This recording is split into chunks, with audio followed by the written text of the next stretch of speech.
Hi, this is Irene Sacaletta with Osprey Photo Workshops and Tours. This happens to be part 2 of a series of programs on wildlife photography. In this case, I'm going to be dealing with opportunities and image refinement. World's constantly changing. No two sunrises or sunsets are exactly alike, nor are photo opportunities, so you need to take full advantage of each encounter. Never pass up a photo opportunity thinking you can catch it later. For instance, with the 2 flying sandhill cranes with the moon in the picture, I doubt if I'll ever repeat that. If you take a look at the fox in the standoff with the mouse, that was at Chincoteague. Again, that's never going to happen again. The mouse probably didn't fare too well in this instance. Then we have the puffin eating maybe clover, maybe some other kind of flower. Again, very unusual. The clapper rail walking away with a blue crab in its bill, the blue crab still snapping at it. Usually rails eat little things like periwinkles and other little organisms. However, this one picked up that crab and walked into the marsh and I assume ate it.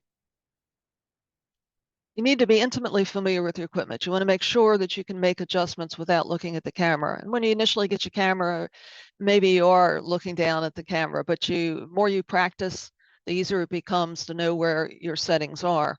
So you want to know where your ISO button is. You want to know how to adjust your exposure, what wheel turns that you turn for, say, f-stop versus what do you turn for shutter speed adjustment, how to bracket your exposures, whether you want to use auto or manual focus.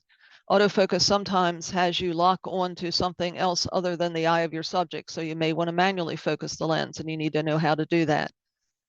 Auto versus manual metering. At times I use aperture priority, but at other times I'm using manual metering because my background is varying very differently from my subject.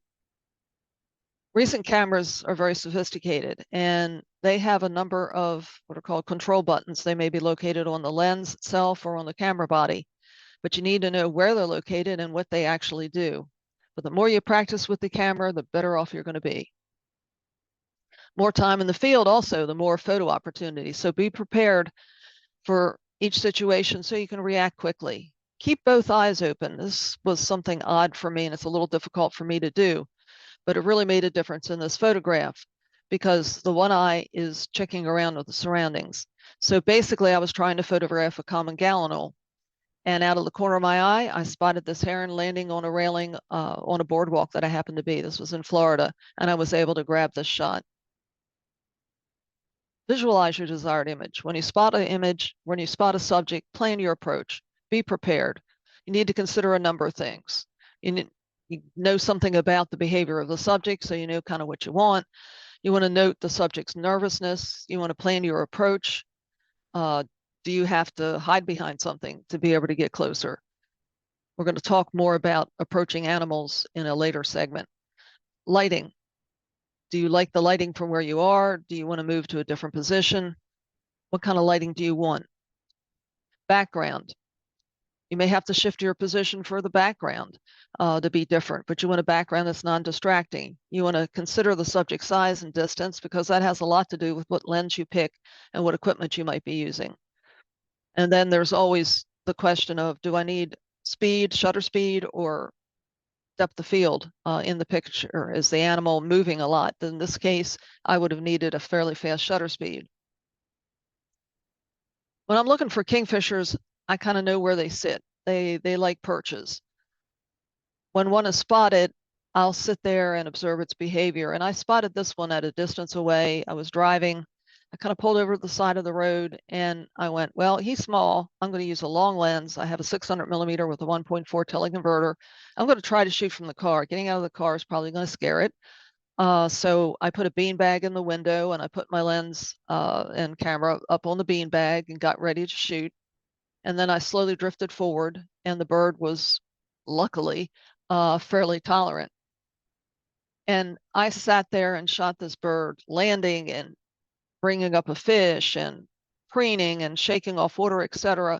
I took full advantage of this opportunity. I said, the heck with breakfast. This is something very unique and I want to stick with it. Certainly precise timing is really critical. So again, this being prepared thing. In the case of the swallow, it would sit on some kind of perch before it would fly under a bridge to its nest. So I watched it, and I watched its behavior, and I watched its shifting positions, and then I took a series of shots as it lifted off and got that shot. Same with the osprey. He hit the water. I got the camera in position, and I got him as he's flying out of the water carrying the fish. In the case of the tricolor heron, he's canopy feeding. I don't see that often with this particular tricolor. Usually I see it more with like a reddish egret. One of the things that was important with this was that the wing position wasn't such that it cast a shadow over top of the head of the heron. In the case of the willets over here, this was kind of interesting. They were fighting on the beach. There were actually 3 of them, and then there was 2, and then there was these 2 where the one basically almost drags the other one out into the surf, and the waves are coming and so forth. And I couldn't believe what I was seeing. But the bottom line is, I assume he's going to try to mate with the female that's there. Doesn't look like a very fun opportunity for her anyway. Getting the image right in the camera, you hear that from the camera clubs all the time. You want to not depend on post-processing to fix problems. So you also want to consider, however, your plan usage. If you're going to do something maybe for interior design, maybe you do want a lot more space around your subject. So you need to consider that as well. What can't you fix with post-processing? There's lots of things. Poor exposures, very out of focus subjects. The shutter speed is just way too slow to do and show what you want to show. The lighting is poor. The background is really busy, and you can't separate the subject out from it. I shoot raw files all the time because I want to get the most information from that photo, the best tonal range, the best colors, etc. And it gives me the best chance of creating a very quality photo in post-processing. I'm continuously trying to refine images. I'll examine the image very carefully, both in the camera, and also I'll take a good look at it in the computer, and I'll try to remember some of the mistakes so that I can learn from them, not beat myself up over them.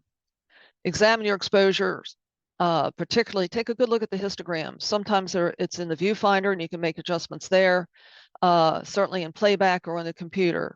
Check for what they call blinkies, where you've overexposed the image way too much, or that the histogram is shifted way far to the left, and you're going to end up with an image that's very dark, lacking a lot of detail, and also probably having some noise. Verify that your subject's sharp. You can do that while you're looking. Sometimes there's a button you can push to magnify the image even while you're preparing to take the shot. But certainly look at it on the LCD and make sure on the computer screen that you've got a very sharp image with the eye is the most important thing to be sharp. Check for background distractions. Look for problem shadows and hotspots in the picture. There's often some shadow that shows up that you weren't expecting. It's kind of light, but yet once you look at the picture and you hold it there for a little bit, it becomes a problem.